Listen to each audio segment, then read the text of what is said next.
Perkenalkan, nama saya Viola Alexani Koibuan, mahasiswa dari program studi pendidikan guru sekolah dasar kelas E dengan NIM 21011400034. Hari ini saya bersama dengan teman-teman saya, kami akan membuat sebuah eksperimen mengenai materi dan perubahannya. Tapi sebelum itu, saya akan menjelaskan apa yang dimaksud dengan materi dan perubahannya. Materi adalah sesuatu yang memiliki massa dan dapat menempati ruang. Materi juga dapat berwujud gas, cair, dan juga padat. Contoh dari materi berwujud gas ialah udara, oksigen, dan karbon dioksida. Contoh dari materi yang berwujud cair ialah air, minyak, bensin, dan lain-lainnya. Yang ketiga ialah materi yang berwujud padat. Contohnya ialah kayu, batu, besi, dan lain-lain. Yang berikut kita masuk dalam sifat-sifat materi. Sifat-sifat materi terbagi atas dua bagian, yaitu sifat fisika dan juga sifat kimia. Yang pertama, sifat fisika. Sifat fisika adalah sifat yang tidak berhubungan dengan pembentukan zat baru, sedangkan sifat kimia adalah sifat yang berhubungan dengan pembentukan zat-zat baru. Contoh-contoh dari perubahan fisika itu ialah jika es yang dibiarkan di ruang terbuka akan mencair.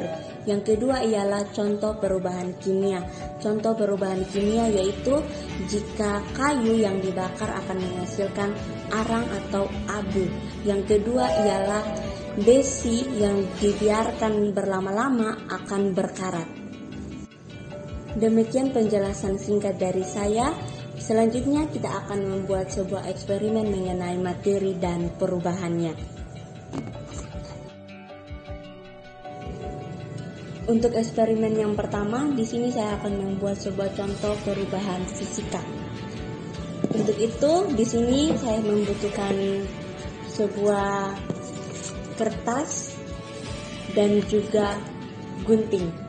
Kita ketahui bahwa tadi perubahan fisika adalah perubahan yang tidak menghasilkan atau tidak berhubungan dengan pembentukan zat baru.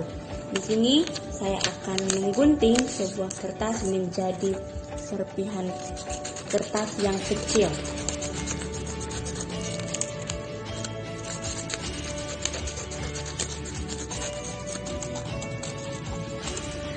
Kertas yang digunting menjadi serpihan kertas yang kecil merupakan perubahan fisika.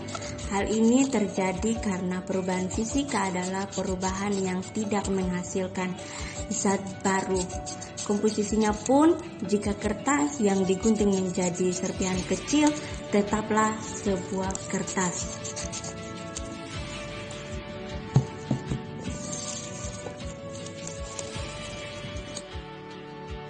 Shalom, perkenalkan nama saya Yulansa Juna, saya dari kelompok 5. Di sini saya akan mencontohkan tentang perubahan fisika dan juga perubahan kimia, yang tentunya agar kita dapat mengetahui mana yang perubahan fisika dan mana yang termasuk dalam perubahan kimia.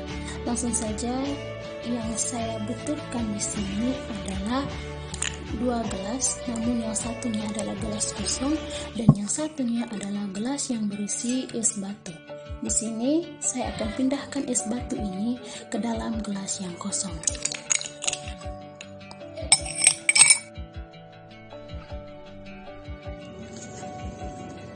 Yang berikutnya kita akan membuat contoh perubahan materi, yaitu contoh perubahan kimia. Di sini saya membutuhkan sebuah kertas dan juga petek. Kita ketahui bahwa perubahan kimia adalah perubahan yang berhubungan dengan pembentukan zat baru. Di sini saya akan membakar kertas dengan menggunakan petek. Ini melalui proses pembakaran, teman-teman. Nah, ini merupakan sebuah contoh perubahan kimia yang dimana kita ketahui bahwa perubahan kimia adalah sebuah perubahan yang menghasilkan zat baru. Jika kita sudah membakar kertas, maka komposisinya berubah, yang dimana kertas yang sudah dibakar akan menjadi abu. Komposisinya lain juga berubah, yaitu dari perubahan warna dan juga suhu. Perkenalkan, nama saya Yosefina Kaba, NIM 2101140180. Saya akan menjelaskan tentang contoh perubahan materi. Perubahan materi dapat berlangsung melalui dua cara, yaitu perubahan fisika dan perubahan kimia. Perubahan fisika adalah perubahan zat yang disertai dengan terbentuknya zat baru dan komposisi materi tidak berubah. Contohnya, es yang dibiarkan di suhu ruang berubah menjadi cair atau es yang mencair. Yang kedua, perubahan kimia. Perubahan kimia adalah perubahan zat yang dapat menghasilkan atau membentuk zat baru dengan sifat kimia yang berbeda dengan zat asalnya. Contohnya, proses perkaratan besi.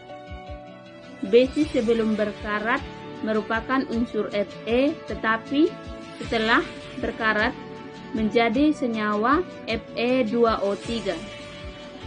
Di sini saya akan mengambil dua paku.